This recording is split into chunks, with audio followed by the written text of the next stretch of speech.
Handicapper Steve here, handicapping the racing from Aqueduct Racetrack here on Thursday. It is the 9th of May, 2024. Going to look at the 7th race from Aqueduct, but before I get on to that, remember to please follow me on Twitter at HorseRacingKid5 for more selections for race courses around the world, and I mean it around the world. Let's look at the 7th race from Aqueduct, which is a good one here.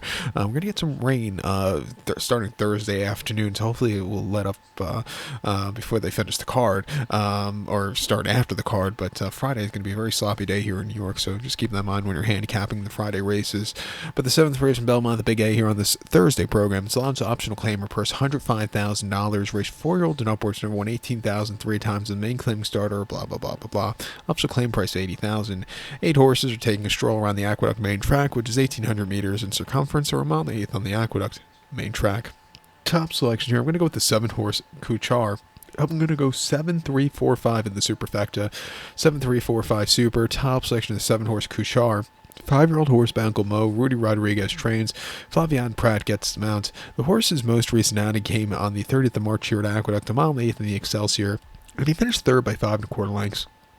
You know, Messier won that day, came out slightly to Laughing Boy, but it wasn't anything particular bad, but they disqualified Messier, which is ridiculous. Messier went on to win last week in the Westchester locally quite easily, but this horse, he was just stalking, and he just wasn't getting into it. The track was playing towards speed a lot that week, so, it just wasn't his day to win. 1st of March was his previous race here at Aqueduct, mile and eighth out 6-2, and it was a success for this one, winning by 1.5 lengths. He sat back early, a little bit of a wide trip, but he got to the lead, and then he took off clear. A very good strong run late, and then off the bench on the 3rd of February here on the mud, going a mile 3/16 and off 62. He finished third by 3 lengths that day, and he didn't have the best beginnings, was a little bit wide, and he just couldn't get going. Another, weird kind of track race. Good skate, really took off clear. If you look at some of his races in the past, especially last year, he was running some very tough races. Ran last year's Pimlico Special where he ran horribly. Came back to run a very tough allowance race to Saratoga where he just wasn't getting into it. But his form in 2022 wasn't bad at all. He won a very nice allowance race in May of 2022 at Churchill. Came back to run a massive place in the American Derby that was run on the dirt that year. And actually placed in the Oaklawn Stakes in 2022 at Oaklawn behind Homebrew, who was a decent horse. So coming back here, lesser quality horses. I think at 7-2 he could get the job done. I think the 3-horse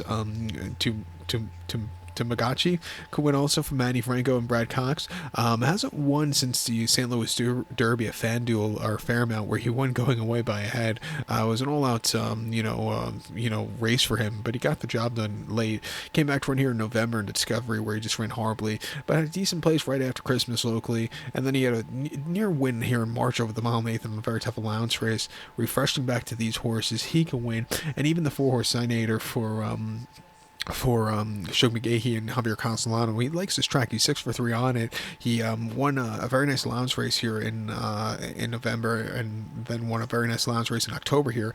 Ran in the Queens County where he just needs something more ground, but he got around the race course well, and then ran horribly in the Fred Hooper. But he's coming off the bench back to a track he likes running on.